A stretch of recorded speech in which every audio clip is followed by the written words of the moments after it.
In a hectic and sometimes confusing world, many of us fight to focus on just one thing at a time. But for Jim Eagen, just one thing has never been enough. I've never been able to just sit in one spot, any physically in one spot or in one spot in terms of my own life. You know, like just too many things to see. For this middle school head slash all-star triathlete slash world traveling dad, for this man, all he knows how to do is to do it all. He should be 9 years old with all the things he's accomplished. I mean, he really has. He's been everywhere. Every place you mentioned, he's been there, done that, climbed that, ran that, biked that, crashed here. I mean, his stories are like you can just sit down and listen to them forever. By day, Jim runs manliest Pebble Hill Middle School in DeWitt.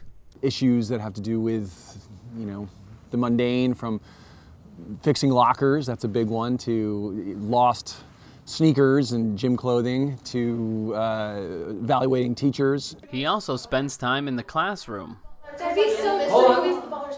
Positive for Chris. Nagy. I like how you can be.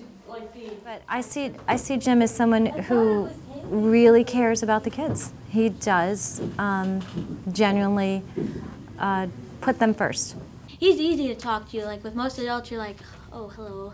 But with him, it's like you can talk to him about anything. But once the kids have finished for the day and huddled into their parents' cars, if you're looking for Jim, you'll probably find him traversing Green Lake State Park on his beloved bike. I admire so his drive and his determination to be like a world-class endurance athlete requires not just athleticism, but like a mental toughness. It's kind of indescribable because it's really hard training. Jim took up the bike in boarding school as a teenager. Little did he know then that it would be a gateway to one of his great passions, and the spark that lit the flame of an intensely adventurous spirit. So I always stayed in shape, not necessarily to race a race and, you know, for any other reason other than it was really cool to get a call and be like, hey, you want to go to Peru and climb? Yeah, like I want to be ready to go do that. Jim has become a true multi-sport athlete. Ironmans, half Ironmans, triathlons, marathons, Grand Canyon runs, bike races. Runners, take your mark! He's even raced to the top of the Empire State Building.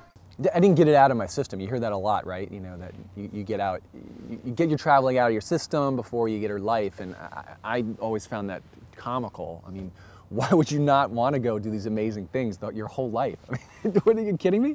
Like, you don't get it out of your system. It only makes it worse. That sense of adventure has taken Jim all over the world in his 41 years. But for the last decade, some of his greatest adventures happen here. They had that. Yeah, I love that. Like, yeah. we used to practice in Vermont. I think we got a man down. When he's not training for a half Ironman or running a middle school, he's often here with his two children, Ben and Sarah Rose, and his wife, Ellen. I'm trying to think, the last summer he did a ton of races, and we were out there quite a bit, weren't we?